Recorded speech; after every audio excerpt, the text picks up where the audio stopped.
आज हम चर्चा करेंगे कुंडली के 12 भाव में केतु का फल। देखिए, केतु जैसे कि हमें पता है कि राहु और केतु हैं। राहु जो है वो सिर है और केतु जो वो है धड़ है। केतु जिस भी भाव में बैठते हैं उस भाव में कैसा फल देते हैं और इन 12 भाव में से जिस भी भाव में बैठे हैं वहाँ के कारक तत्वों को कैसे इंपैक्ट करेंगे या कैसा फल देंगे, अपन उस पर चर्चा करते हैं।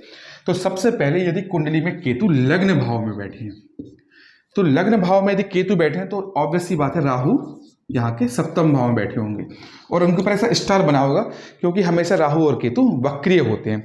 तो केतु जब भी लग्न में बैठते हैं, ऐसा व्यक्ति देखा गया है ना कि उसको हमेशा ऐसा लगता है कि वो दुनिया से शायद से कटा हुआ है, थोड़ा सा रिजर्व है। या देखा गया है कि ऐसे व्यक्ति के दिमाग में हमेशा ख्याल आएंगे कि यार वो कहीं एकांत में चला जाए। एकांत में मतलब वो हिमालय चला जाए, हरिद्वार चला जाए या कोई ऐसी जगह चला जाए जहाँ पे वो आध्यात्म की ओर अग्रसर हो जाए, वो वहाँ पर पूजन पाठ करे, योग करे, मतलब थोड़ा समाज से, थोड़ा रिलेशन से कटा एकांत उसको प्रिय होता है। और केतु कहीं ना कहीं आध्यात्म के कारक ग्रह भी माने जाते हैं। जिस भी व्यक्ति की कुंडली में केतु बहुत अच्छा होता है ना, ऐसा व्यक्ति बहुत आध्यात्मिक होता है, कि समाज से दूर भी करते हैं। और चूंकि लग्न जब हमारे शरीर का संबंध केतु से हो गया है तो ये उस भाव से कहीं ना कहीं हमें दूर करेंगे। अब शरीर से दूर करेंगे मतलब ऐसा नहीं कि शरीर से हटा देंगे, शरीर से दूर करेंगे मतलब समाज जो हमारा है उससे हमें कहीं दूर ले जाने के लिए प्रेरित करेंगे। और यदि कोई व्यक्ति जिसके लग्न में केतु बैठा है और ऐसा व्यक्ति आध्यात्म के क्षेत्र में चला जाए तो देखा गया है कि उसको बहुत उन्नति मिलती है, बहुत लाभ मिलता है। किसी भी व्यक्ति कुंडली के दूसरे भाव में केतु बैठते हैं, ऐसे व्यक्तियों को धन तो दिलवाते हैं, पर देखा गया है कि वो धन से ना उसका मन विच्छित कर देते हैं। मतलब ऐसा व्यक्ति ना पैसे कमाएगा, सब चीजें रहेंगी, पर वो एक होता है ना सेल्फ सेटिस्फेक्शन हो गया या आंतरिक रूप से संतुष्टि हो गई धन के प्रति, वो खत्म कर देते हैं। ऐसे व्यक्ति को आप कितना भी धन दे दो, कितना भी पैसा दे दो, उसके मन में कहीं ना कहीं ये चीज रहती है कि मुझे इसकी आवश्यकता नहीं है या मुझे पैसों से कुछ लेने देना नहीं है, मेरा बस जीवन यापन हो रहा है, संतुष्ट है। दूसरी चीज कि ऐसे व्यक्ति रिलेशन से मतलब अपने कुटुंब से भी दूर रहते हैं। मतलब अपने माता पिता यदि उनके घर में आ जाएंगे उनको बहुत अच्छा ही लगेगा, चाचा चाची आ जाए, दोस्त यार आ जाए तो उनको बहुत अच्छा ही लगेगा।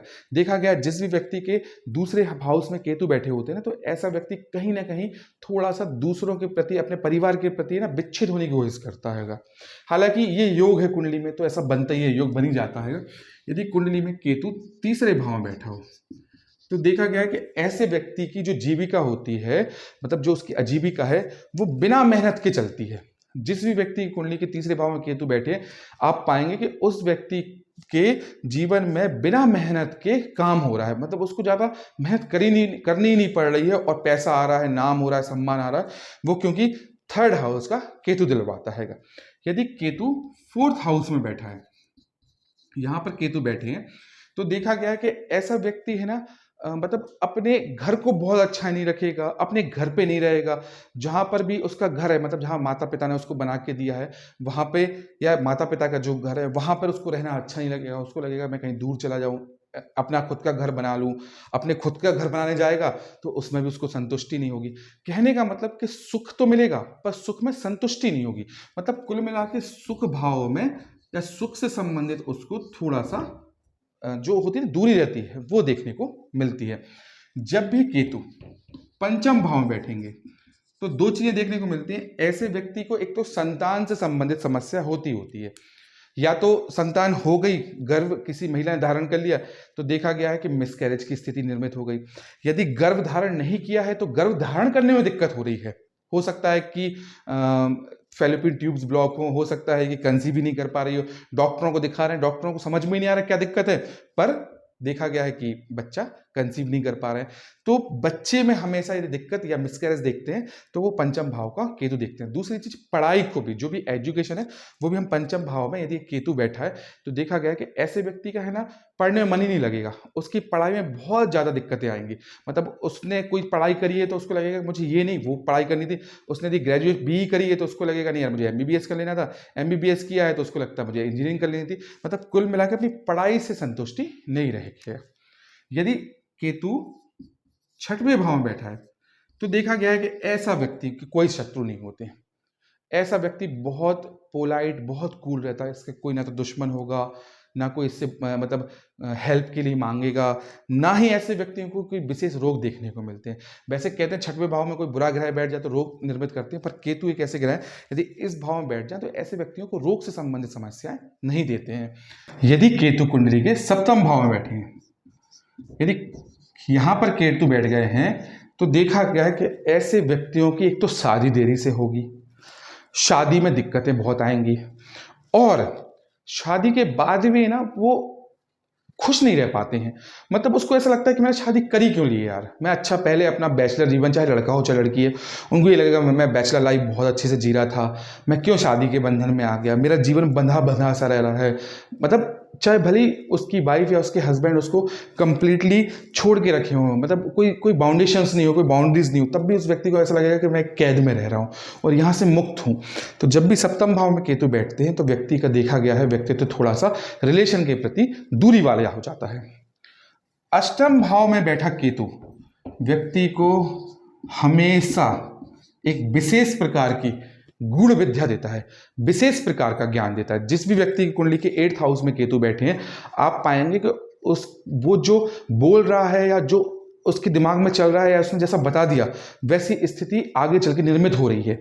ऐसे व्यक्तियों का जो सिक्स सेंस होता है, जो इल्यूजन होता है, वो बहुत स्ट्रांग होता है।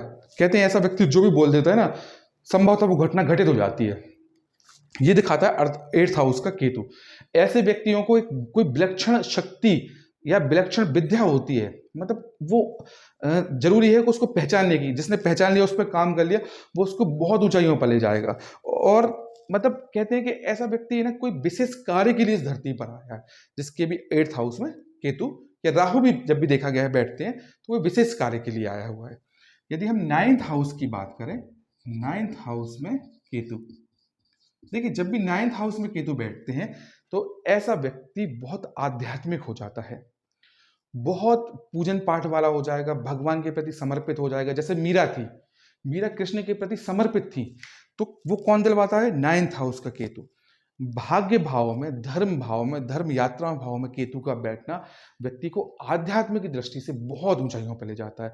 जैसे कि मैंने बताया था कि जो भी व्यक्ति के 9th हाउस में केतु बैठा है, यदि वो आध्यात्म संबंधित कोई भी काम करे, प्रवचन दे, अच्छे काम करे, अच्छी चीजें बताए लोगों को, उसकी उन्नति दिन दुगनी रात चौगनी होगी। 10th भाव में भी केतु कहीं ना कहीं आदमी को काम के प्रति थोड़ा सा वो करता है, डिस्ट्रैक्ट करता है। जिस भी व्यक्ति की कुंडली के 10th भाव में केतु बैठे हैं, ऐसे व्यक्तियों को काम करने का मन ही नहीं होगा।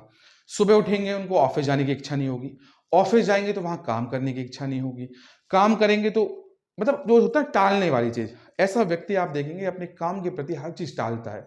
कितना भी आप कुछ भी कर लें, जिसके भी 10th हाउस में केतु बैठे हैं, ऐसा व्यक्ति हर चीज को, आप कोई काम देंगे वो बोलेगा हाँ, मना भी नहीं करेगा और करेगा भी नहीं, चीजों को टालता है। और नौकरी के प्रति भी एकाग्र नहीं होता है, मतलब उसको है ना, नौकरी में भी ऐसा लगता है कि यार मतलब मजा नहीं आ रहा है। थोड़े दिन में काम करेगा, फिर बोलेगा यार मजा नहीं आ रहा है, फिर चीजें थोड़ी सी अच्छी हो जाएंगी तो फिर सब शांत हो जाएगा, फिर कुछ दिनों बाद लगेगा नहीं यार मेरे को नौकरी नहीं करनी, मुझे कोई और काम करना है। तो कहीं ना कहीं 10th हाउस का केतु व्यक्ति को काम के प्रति डिस्ट्रैक्ट करता है।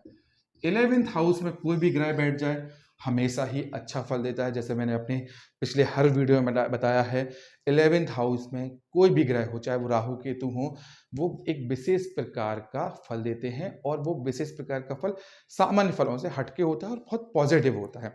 यहाँ पर केतु कहीं ना कहीं लाभ को तो बढ़ाएंगे ही बढ़ाएंगे, ऐसे व्यक्तियों को एक वो देते हैं कि मतलब वो जो चाह रहे हैं ना कहीं वो चीज उनके आसपास इर्द गिर्द दिखने लगती है और उनको वो चीज मिलने लगती है। केतु यहाँ पर जब भी बैठेंगे व्यक्ति को लाभ में हमेशा फायदा दिलवाएंगे, क्योंकि 11th हाउस एक ऐसा हाउस है, यहाँ पर कोई भी ग्रह बैठता है हमेशा अच्छे ही फल देता है। 11th हाउस से हम लाभ को देखते हैं, यहाँ पर यदि केतु बैठेंगे तो लाभ में वृद्धि ही करेंगे। यदि हम 12th हाउस की बात करें तो 12th हाउस मोक्ष का है। मैंने ऐसी हजारों कुंडलियां देखी हैं जिनके लिए 12th हाउस में केतु की दृष्टि आ रही है या केतु बैठ गए, ऐसा व्यक्ति विदेश में ही सेटल होता है, विदेश से ही पैसा कमाता है।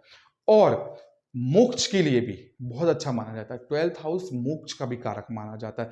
जिस भी व्यक्ति के कुंडली के 12th हाउस में केतु बैठे हैं, ऐसा बोला जाता है कि ऐसा व्यक्ति इस धरती पर अंतिम बार आया है, इसके बाद इसको मोक्ष ही प्राप्त होगा। या फिर ऐसा व्यक्ति विदेश में सेटल होता है, विदेश से धन अर्जित करता है, उसका जो ऑरा है वो इंडिया के हिसाब से या जिस जगह पे वो रह रहा है उस कंट्री के हिसाब से होता ही नहीं है। मैंने हजारों कुंडलियां देखी हैं जिनके केतु 12th हाउस में है और वो विदेश में है। तो ये कुंडली में 12 भाव में केतु का फल है। देखिए, केतु जिस भी भाव में बैठते हैं, जैसे कि मैंने बताया था, उस भाव से डिटैच्ड करवाते हैं। अब मान लीजिए, जैसे मैंने आपको बताया वीडियो में कि दूसरे भाव मनी हाउस में केतु बैठे हैं, तो मनी से डिटैच्ड करवा रहे हैं। तो किसी भी चीज से आप कब डिटैच्ड होंगे? जब वो चीज आपके पास होगी।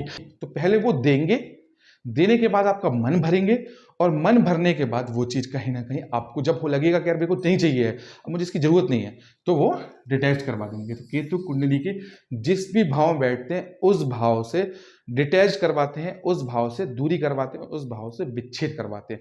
पर देंगे तभी वो विच्छेद करवाएंगे।